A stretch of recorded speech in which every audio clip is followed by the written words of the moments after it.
உங்கள் தங்க நகையை அதிக விலைக்கு விற்கவும் மற்றும் அடகில் இருக்கும் தங்க நகையை மீட்டெடுத்து அதிக விலைக்கு விற்கவும் உடனே அணுகவும் பிரைம் கோல்டு ஹப் 9840551787. முதல்ல வெல்த் பில்ட் பண்றதுக்கு முக்கியமான ஃபேக்டர்னா என்ன சார் சொல்லுங்க? இதுலயே ரெண்டு விஷயம் இருக்கு, being rich, being wealthy. Retire ஆகிற வரைக்கும் நம்ம என்னதான் ரிச்சா இருந்தாலும் ரிட்டையர் ஆன பிறகு நம்மளை காப்பாற்ற போறது நம்ம வெல்த் தான். ஏதாவது ஒரு அசெட் நீங்க சேர்த்து வச்சு அந்த அசெட் மூலமா உங்களுக்கு மாதம் உங்களுக்கு செலவுகளுக்கு ஏற்ற மாதிரி வருமானமோ இல்லை அது அதிகமாக வருமானமோ வந்துகிட்டு இருந்ததுன்னா அதுதான் வெல்த்னு அர்த்தம். அதனால தான் wealth building is mandatory. Mutual fund அவேர்னஸ்லாம் கொண்டு வந்தா கூட இன்னும் 20 வருஷத்துக்கு சேர்த்து வச்சுன்னா அந்த 1 கோடி வந்து வெயிட் பண்ண முடியாது, எனக்கு உடனே பணம் வேணும் அப்படின்னு பாக்குறாங்க. இது எப்படி சார்? உடனே பணம் வேணும்னா கொள்ள தான் அடிக்கணும். மாசம் எஸ்ஐபி போடுறது தான் பாக்குறீங்க, ஆனா அது வந்து இட்ஸ் ஸ்மால் பார்ட் தான். அது எஸ்ஐபி போடுறது யாரு வேணா செய்யலாம். கன்சிஸ்டன்சி இருக்கா?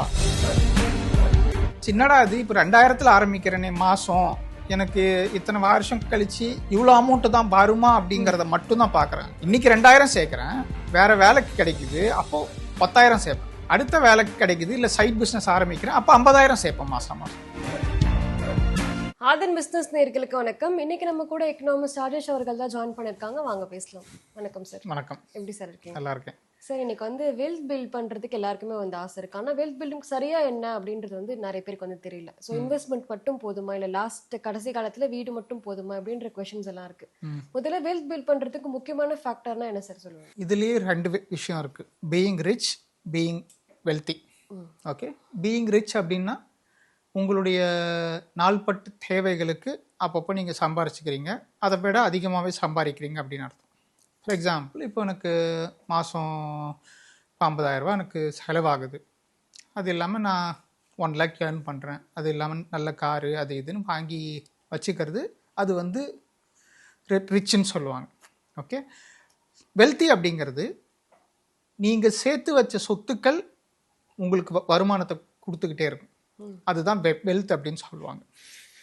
ரிட்டையர் ஆகிற வரைக்கும் நம்ம என்னதான் ரிச்சா இருந்தாலும் ரிட்டையர் ஆன பிறகு நம்மளை காப்பாற்ற போகிறது நம்ம வெல்த் தான். ஏன்னா வருமானம் ஸ்டாப் ஆகிடும், நம்ம சம்பளத்துக்கு வேலை பார்த்தா அந்த வருமானம் ஸ்டாப் ஆகிடும், ஆனால் செலவுகள் ஸ்டாப் ஆகாது. ஸோ ஏதாவது ஒரு அசெட் நீங்கள் சேர்த்து வச்சு அந்த அசெட் மூலமாக உங்களுக்கு மாதம் உங்களுக்கு செலவுகளுக்கு ஏற்ற மாதிரி வருமானமோ இல்லை அது அதிகமாக வருமானமோ வந்துக்கிட்டு இருந்ததுன்னா அதுதான் வெல்த்னு அர்த்தம். அதனால தான் வெல்த் பில்டிங் இஸ் மேண்டேட்டரி. சும்மா நான் வந்து பணக்காரனாக மட்டும் போதாது அப்படின்னு சொல்லிக்கலாம். பட் வெல்த்து பில்டு பண்ணால் நாளைக்கு அந்த வெல்த்து தான் it's going to take care of you. Okay, இப்போ வெல்த் கிரியேஷன் பண்ணும்போது எந்த மாதிரி மிஸ்டேக்லாம் சார் நடக்குது? எல்லாமே ஷார்ட் டேர்ம் பெர்ஸ்பெக்டிவில் தான் பார்க்குறாங்க. ஸோ எனக்கு ரிட்டையர்மெண்ட்டுக்கு இந்த அளவுக்கு பணம் இருந்தால் எனக்கு போதும், இன்னொரு 5 yearsக்கு எனக்கு இந்த அளவுக்கு பணம் இருந்தால் போதும் அப்படிங்கிற மாதிரி தான் பார்க்குறாங்க. பட் இன்னைக்கு சேர்த்து வச்ச சொத்துக்கள் இப்போ இன்வெஸ்ட்மெண்ட்டே இருக்கட்டும். ஃபார் எக்ஸாம்பிள், மியூச்சுவல் ஃபண்டில் போட்டிருக்கீங்க, எஸ்டபிள்யூபி மூலமாக உங்களுக்கு வருமானத்தை நீங்கள் எடுத்துக்கிட்டே இருக்கீங்க அப்படின்னு சொன்னால் உங்கள் அசெட்டு குறையுது.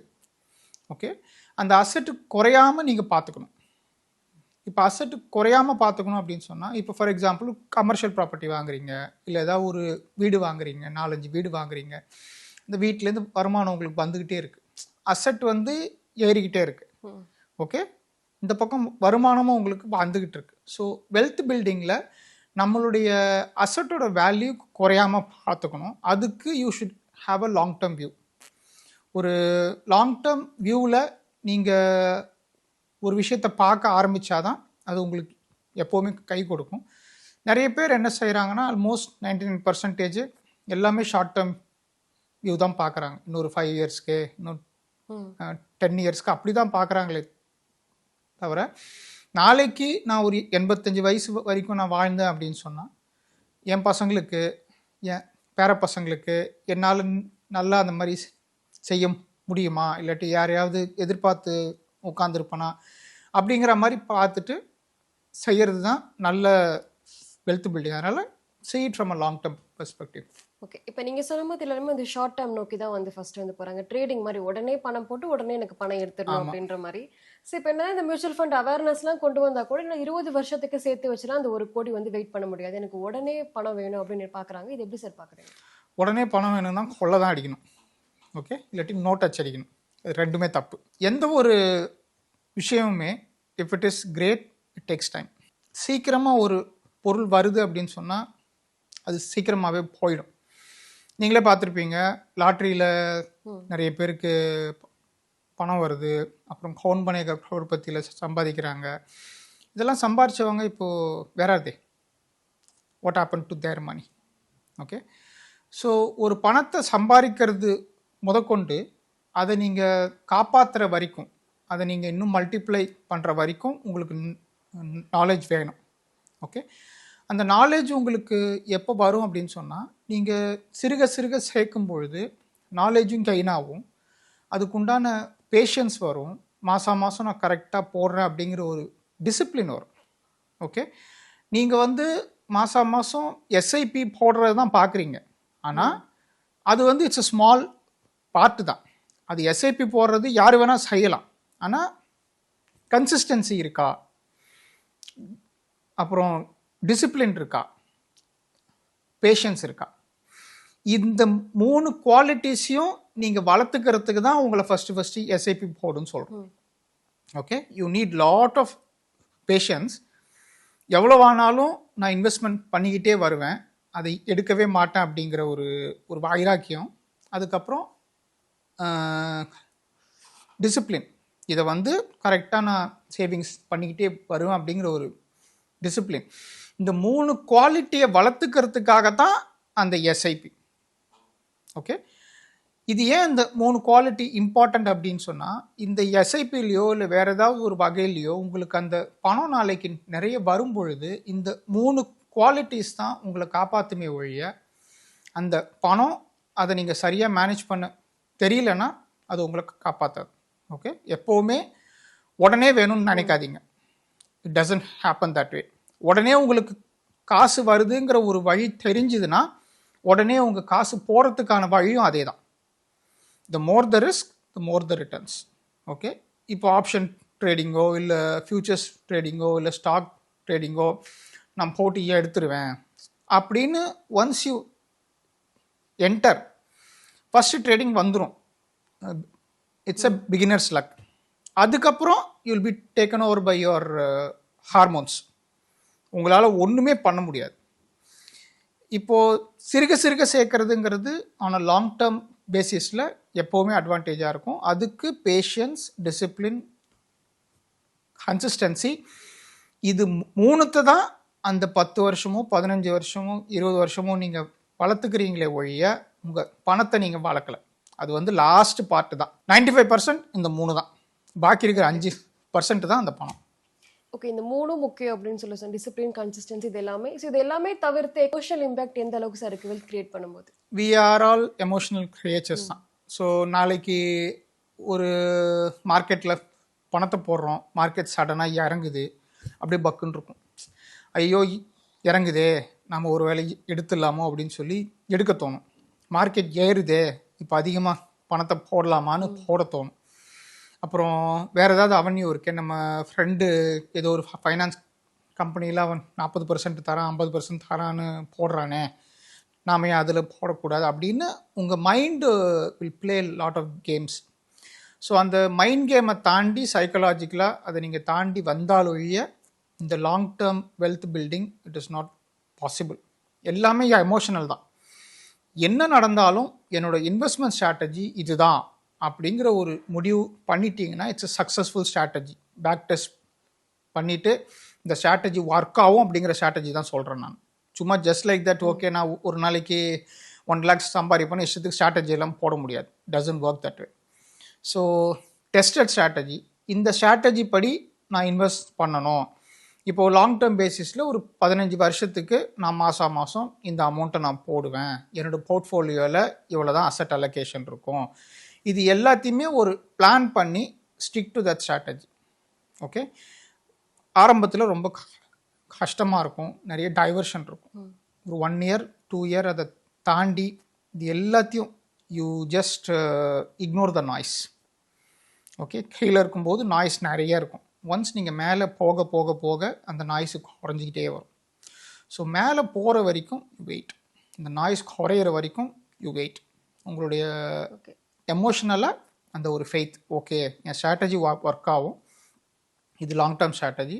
ஸோ இந்த ஸ்ட்ராட்டஜியில் நான் வந்து ஆன் லாங் டேர்ம் பேசிஸில் ஐ வில் ஸ்டார்ட் சேவிங் அப்படின்னு எமோஷனலாக if you are prepared then you enter. N mind சொல்கிறதெல்லாம் நான் கேட்பேன், இப்படி போச்சு அப்படி போச்சு இந்த மாதிரி டைவர்ட் எல்லாம் நிறையா ஆகும் அப்படின்னு சொன்னால் உங்களுக்கு சேவிங்ஸே உங்களுக்கு லாய்க்கு இல்லை. ரெண்டாவது, நீங்கள் சேவிங்ஸே பண்ண முடியாது, பணத்தை பெருக்க முடியாது, உங்கள் கையில் காசு தங்காது. இதுதான் ஃபேக்ட். ஓகே, இப்போ நீங்க சொன்ன மாதிரி வீடு கார்லாம் வாங்குறாங்க. ஸோ வீடு வாங்கும்போது கார் வாங்கும்போது கூட இவ்வளோ கொஷின்ஸ் பண்ண மாட்டாங்க. ஒரு இன்வெஸ்ட்மெண்ட்னு வரும்போது ஆனால் இவ்வளோ கொஷின் இருக்கு. இது எப்படி சார் பார்க்குறீங்க? இப்போ வீடு ஏதாவது வாங்குறாங்க அப்படின்னு சொன்னால் அதோட பலன் உங்களுக்கு உடனே தெரிஞ்சிடுது, இன்ஸ்டன்ட் கிராட்டிஃபிகேஷன் அப்படின்னு சொல்லுவோம். வேற சேவிங்ஸ் இன்வெஸ்ட்மெண்ட் எல்லாமே டிலேடு கிராட்டிஃபிகேஷன். ஓகே, அந்த பணம் உங்களுக்கு எவ்வளோ வருங்கிறத உங்களால் இப்போ வெறும் கால்குலேஷன் மட்டும்தான் போட்டு பார்க்க முடியும். அப்படி போட்டு பார்த்தாலும் சின்னடா இது இப்போ 2000 ஆரம்பிக்கிறேனே மாதம், எனக்கு இத்தனை வருஷம் கழிச்சு இவ்வளோ அமௌண்ட்டு தான் வருமா அப்படிங்கிறத மட்டும்தான் பார்க்குறாங்க. இன்றைக்கி 2000 சேர்க்குறேன், வேறு வேலைக்கு கிடைக்குது, அப்போது 10,000 சேர்ப்பேன். அடுத்த வேலைக்கு கிடைக்குது, இல்லை சைட் பிஸ்னஸ் ஆரம்பிக்கிறேன், அப்போ 50,000 சேர்ப்பேன் மாதம். ஓகே, இதை யாரும் பார்க்குறது இல்லை. ஓகே, இப்போ 500 ரூபாய்க்கு நான் ஸ்டார்ட் பண்ணுறேன் எஸ்ஐபின்னா அந்த 500 மட்டும்தான் பார்க்குறீங்க. ஓகே, ஃப்யூச்சரில் என்னுடைய பொருளாதாரம் உயரும், என் சம்பளம் உயரும், பிஸ்னஸ் ஆரம்பிப்பேன், அதில் வருமானம் வரும், இதை பற்றியெல்லாம் யாரும் யோசிக்கிறது இல்லை. ஸோ என்ன சொல்கிறேன்னா எல்லாத்தையுமே யோசிங்க. ஸோ அந்த டிலேடு கிராட்டிஃபிகேஷன் வெரி குட். இன்றைக்கி ஒரு பொருள் ஏதாவது ரொம்ப பிடிச்சிருக்கு, அதை வாங்குறீங்க அப்படின்னாலும் ஒரு நாள் 2 நாள் தள்ளி போட்டிங்கனாலே அந்த பொருள் உங்களுக்கு வேணாங்கிறது உங்களுக்கே தெரிஞ்சிடும். வீடு காரெல்லாம் இப்போது நெசசிட்டி ஆகிடுச்சு. So I'm not talking about that. Okay, so வீடு காரெல்லாம் உங்களுக்கு ஒரு சொந்த வீடு வேணும், நான் வந்து ஃப்ரீயாக இருக்கணும், ஹவுஸ் ஓனர் தொல்லை இல்லாமல் அப்படிங்கிற ஒரு சென்டிமெண்டல் வேல்யூ பார்த்தா வீடு இஸ் வெரி ப்ரீஷியஸ். அதே மாதிரி காரு, என் ஃபேமிலியோடு போகிறேன், அந்த பஸ்ஸு ட்ரெயின்லலாம் என் ஃபேமிலியை இழுத்தடிக்காமல் சேஃபாக பைக்கில் போகிறத விட நான் சேஃபாக போகிறேங்கிற அந்த ஒரு மென்டல் சாட்டிஸ்ஃபேக்ஷனுக்கு car is very precious. So வீடு கார் இல்லை, இட்ஸ் ஓகே. ஏன்னா காலம் மாறிக்கிட்டு வருது. ஒரு காலத்தில் இட் வாஸ் லக்ஸரி, கார் வச்சுருக்காங்கன்னா லக்ஸரிம்பாங்க, இப்போ இல்லை, இது வந்து நெசசிட்டி. ஸோ அதனால் வீடு car it's okay. But other than that மற்றது நீங்கள் பார்க்கும்போது டிலேடு கிராட்டிஃபிகேஷனில் பாருங்கள். எப்போவுமே இன்ஸ்டன்ட் கிராட்டிஃபிகேஷனை விட டிலேடு கிராட்டிஃபிகேஷனில் தான் உங்களுக்கு அட்வான்டேஜ் அதிகம். ஓகே, நீங்கள் சொன்ன மாதிரி டிலேட் கிராட்டிஃபிகேஷன் வந்து அட்வான்டேஜ் அதிகம். இப்போ வந்து பணக்காரராக இருக்கிறதுக்கும் பணக்காரராக வாழ்கிறதுக்குமே நிறைய வித்தியாசம் வந்திருக்கு. ஆமாம். இப்போ பணக்காரராக இருக்கணும்னா அதுக்கு நீங்கள் 3 டிப்ஸ் கொடுப்பீங்கன்னா என்ன சார் டிப்ஸ் கொடுப்பீங்க? Rich is what you see, wealth is what you don't see. Okay, ஒரு சாதாரண ஆள் இருக்கார், என்னோட கிளைண்ட்ஸை எடுத்துக்கலாம், 40 கோடி 50 கோடி வச்சுருக்காங்க சொத்து, ஆனால் பார்த்தா அந்த மாதிரி தெரியாது. ஒரு சாதாரண செடானில் தான் வருவாங்க, ஒரு ஹோட்டலில் அமைதியாக போவாங்க, சாப்பிடுவாங்க, அவங்கக்கிட்ட பணம் இருக்கிறதே தெரியாது. சாதாரண ஃபோன் தான் வச்சுருப்பாங்க, ஒருத்தர் பட்டன் ஃபோனே வச்சுருக்கார். ஏன்னு கேட்டால் என் ஃபோன் கால்லாம் என்னோடய செக்ரட்டரி அட்டன் பண்ணுறாங்க, எனக்கு இது ஃபேமிலியிலேருந்து வரும் ஃபோனு, அதை அட்டன் பண்ணுறதுக்கு மட்டும்தான், எனக்கு வேறு எதுக்கும் அவசியம் இல்லைம்பார். அவர் நினச்சா ஒரு நாளைக்கு 100 ஐஃபோன் வாங்கலாம்.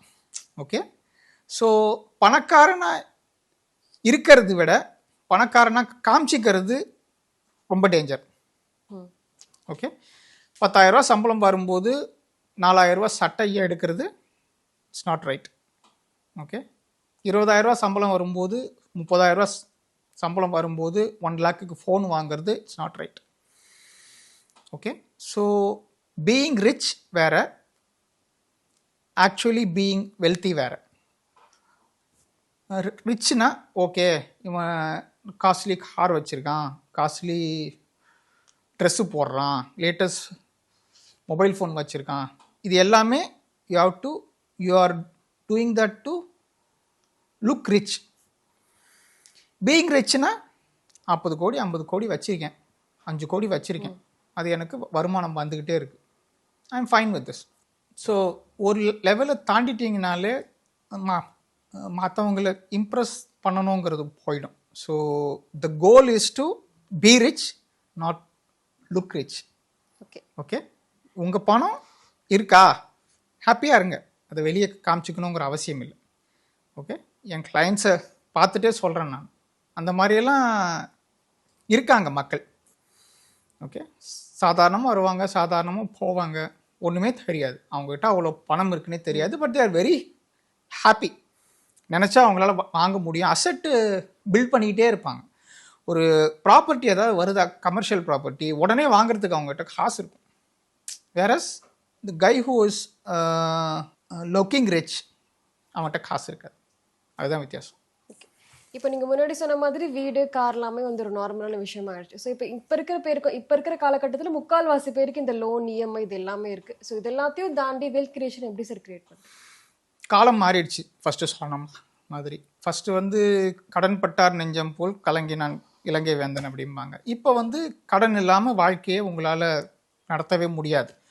நான் வந்து கடன் வாங்காமல் காசு சேர்த்து வச்சு தான் வீடு வாங்குவேன் அப்படின்னு சொன்னால் உங்களுடைய 50வது வயசில் தான் 60வது வயசில் தான் நீங்கள் வீடே வாங்க முடியும். Which is not right in this scenario. So நான் என்ன சொல்கிறேன், அவசியமான தேவைகளுக்கு மட்டும் லோன் எடுங்க. இப்போ வீடு அத்தியாவசியம், காரு அத்தியாவசியம். காரு அத்தியாவசியம்னு சொல்லும் பொழுது ஒரு நார்மல் கார், உங்கள் வாழ்க்கையை நீங்கள் தொடங்கும் பொழுது ஒரு நார்மல் காரே உங்களுக்கு போதும். ஏசி இருக்கா, பவர் ஷேரிங் இருக்கா, 5 ஸ்டார் சேஃப்டி ரேட்டிங் இருக்கா, that's enough. எடுத்த உடனே நான் வந்து 50 லட்ச ரூபாய்க்கு 60 லட்ச ரூபாய்க்கு காரு நான் வாங்கினாதான் எனக்கு கார் ஓட்டின மாதிரி இருக்கும் அப்படின்னா இட்ஸ் ராங். ஓகே, லோன் எடுங்க, தாராளமாக எடுங்க, ஆனால் அத்தியாவசிய தேவைகளுக்கு மட்டும் எடுங்க. அதை மீறி எவ்வளவு காசு இருக்கோ அது எல்லாத்தையும் நீங்கள் சேர்க்க ஆரம்பித்தாதான் இந்த லோனையும் உங்களால் சாட்டிஸ்ஃபேக்டரியாக கட்டிக்கிட்டு இருக்க முடியும். அதுவும் அந்த அளவுக்கு உங்களுக்கு ப்ரெஷர் கொடுக்காது. அண்ட் மூணாவது, on a long term basis நீங்கள் வெல்த்து பில்ட் பண்ணிக்கிட்டே போகலாம். இப்போ வெல்த் கிரியேஷனில் கேஷ் ஃப்ளோ இம்பார்ட்டண்ட்டா இல்லை இன்கம் க்ரோத் இம்பார்ட்டண்ட்டா சார்? இன்கம் க்ரோத் தான் இம்பார்ட்டன்ட். இன்கம் க்ரோ ஆச்சுனாலே cash flow problem it will be solve. கேஷ் ஃப்ளோங்கிறது எப்போ உங்களுக்கு அமௌண்ட்டு தேவையாக இருக்கோ அப்போல்லாம் அந்த காசு உங்களுக்கு வந்துக்கிட்டே இருக்கும், அதை நீங்கள் எடுத்துக்கிட்டே இருப்பீங்க. அந்த மாதிரி எடுத்துக்கிட்டு இருந்தீங்கன்னா சேவிங்ஸ் பண்ணவே முடியாது, அசட்டை cannot build. So asset appreciation, asset building தான் உங்களுக்கு ஃபஸ்ட் அண்ட் ஃபார்மோஸ்ட். ஒன்ஸ் நீங்கள் அந்த அசட்டை க்ரியேட் பண்ணிக்கிட்டே வந்தீங்கன்னா கேஷ் ஃப்ளோ ப்ராப்ளம் உங்களுக்கு ஆட்டோமேட்டிக்காக சால்வ் ஆகிடும். ஸ்டார்டிங்கில் தேர் மைட் பி, ஸ்டார்டிங்கில் அது கொஞ்சம் டஃப்பாக இருக்கும், எந்த விஷயமே ஸ்டார்டிங்கில் டஃப்பாக தான் இருக்கும். பட் ஒன்ஸ் வி கோ அப், அசட்டு பில்டாக தொடங்கினதும் அதுக்கப்புறம் உங்களுக்கு கேஷ் ஃப்ளோ ப்ராப்ளம் இருக்காது. கண்டிப்பாக சார். வெல்த் கிரியேஷன் பற்றி நிறைய விஷயங்களை சொன்னீங்க, ரொம்பவே நன்றி. நன்றி.